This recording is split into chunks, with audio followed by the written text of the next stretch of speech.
What's good? What's good, everybody? Welcome back to another episode of The Urban Platform Speaks. Make sure to like and subscribe as you tune into the channel and check out the content. And with that being said, uh, I want to speak about LeBron James and his allies, right?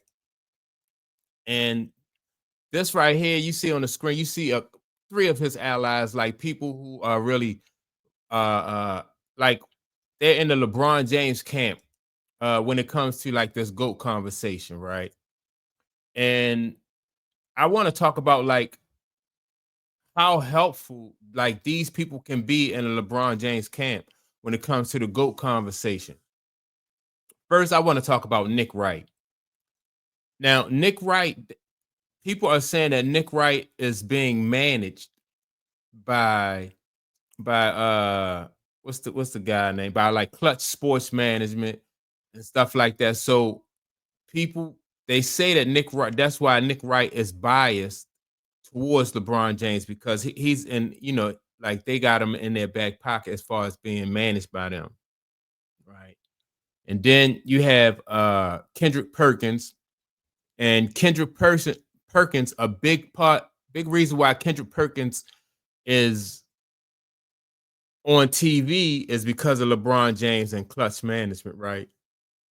So Kendrick Perkins, in my opinion, also feels obligated to uh to be in that LeBron James camp. Not only do I think he fit, like I think he's even, in my opinion, getting paid to be like a part of the LeBron James camp.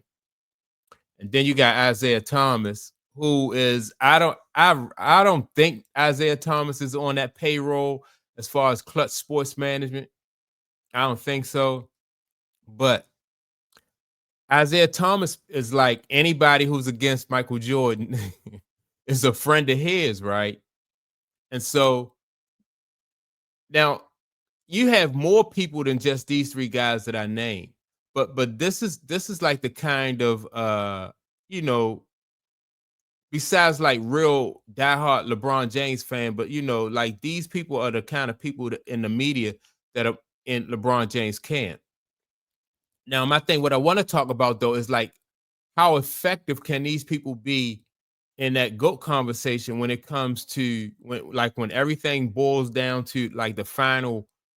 I think what it's going to come down to like the final decision, like like because you can't have two GOATs, right? And so I think within the next year or so that this whole GOAT conversation thing is going to come to an end, and then everybody is going to be like on basically the same page. Like this won't go on for for too much longer. I think like once Michael Jordan come back to sports and he starts doing like commentating and stuff like that, I think it's going to come to an end. And so what's going to happen with like people like Nick Wright, Kendrick Perkins, and Isaiah Thomas, right? Isaiah Thomas, this GOAT conversation, he probably really don't even care about the GOAT conversation.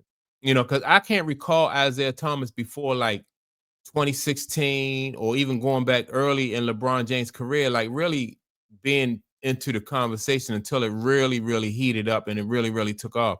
So Isaiah is in this for personal reasons, right? Because of, Isaiah do not like Michael Jordan. They don't get along.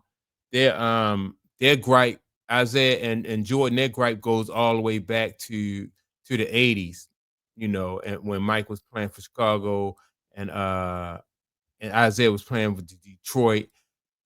And Mike kept Isaiah from getting onto the Olympic team, and that hurt Isaiah, right? And Isaiah, I think, is still hurt from that. Every time you turn around, Isaiah just has something, um, something negative to say about Michael Jordan. So he's still hurt by what Michael Jordan did years ago. So that's what this Isaiah, I think that's his reason for picking up and siding with LeBron James. Now, as far as Nick Wright and Kendrick Perkins to go, I think because they're on that payroll and Nick Wright and then Kendrick Perkins, I think you know, they're gonna go down with this ship. with the LeBron James ship. And I don't think like it'll hurt either one of their careers in the long run. But I do think that like once this debate has been settled, I think people are gonna be looking at Nick Wright and Kendrick Perkins and other people kind of like sideways, especially if things come out like they was on a payroll. Another person I believe that's on the LeBron James payroll is what's the sports guy that's on there? He played in the NBA too for a while. But like I said, you got a few guys on that LeBron James payroll. But I think when it's all said and done, I don't think that these guys are gonna come out smelling like roses. I don't think that they're gonna come out on top. I think they're gonna be on the wrong side of history.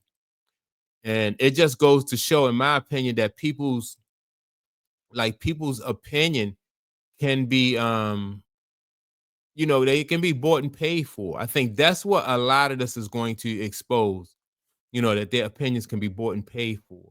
Because I don't honestly, I don't see how you can honestly say that like LeBron James should be in this GOAT conversation ahead of Kobe Bryant.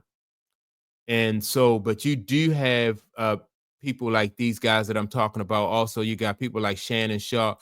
I just think all these opinions are bought and paid for.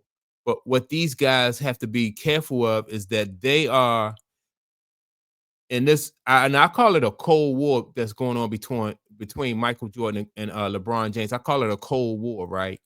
And so in this cold war, I think that these guys are going to be casualties, because they are you dealing with people that really are above their pay grade, and they don't really have any problem at all. Like, they see these guys, these TV personalities, as expendable. So, these guys really taking a big chance. So I hope for their sake that they really do believe what they're saying as far as LeBron James being the GOAT. Because sometimes, like, when you like when your opinion and your point of view is for sale, then that's when people step in, and people will use you, and they'll find you to be expendable once you can't once you come up on the losing side of this debate.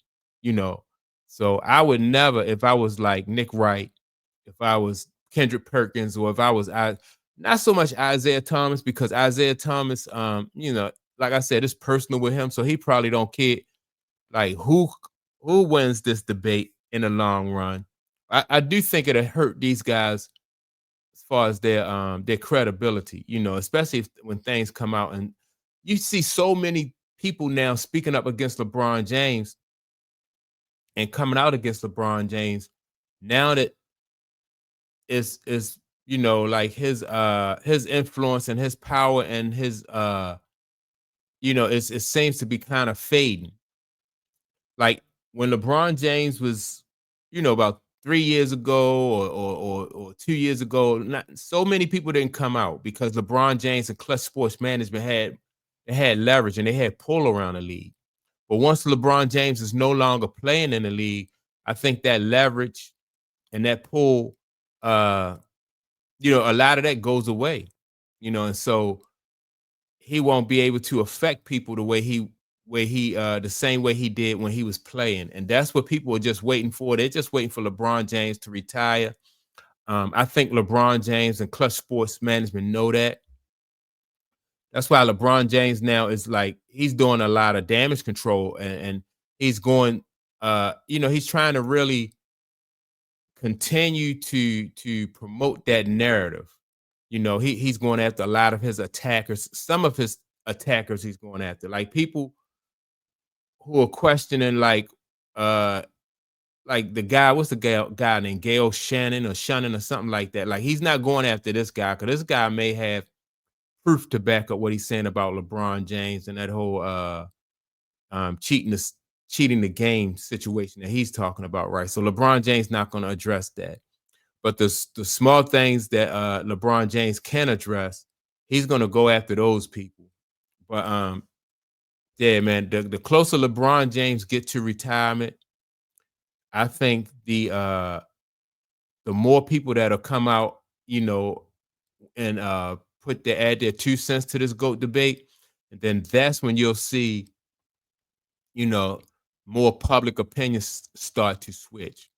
And yeah, so that's my take on it. But I do think that these guys, most of the people, my purpose for making this video is that most of the people in this GOAT debate really, I think are just really in the pockets of Clutch Sports Management. And so once Clutch Sports and LeBron James is no longer relevant, then these guys will really be fading out. And I think they'll change their tune. You already seen Shannon Sharp, just gave Michael Jordan high praise when he heard that Michael Jordan was coming back. He had nothing but high praise for Michael Jordan, comparing Michael Jordan to Michael Jackson.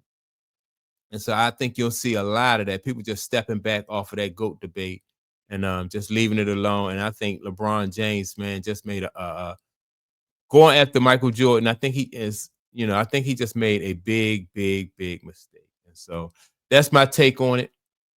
With that being said, make sure to like and subscribe, and I will check you all out in the next video.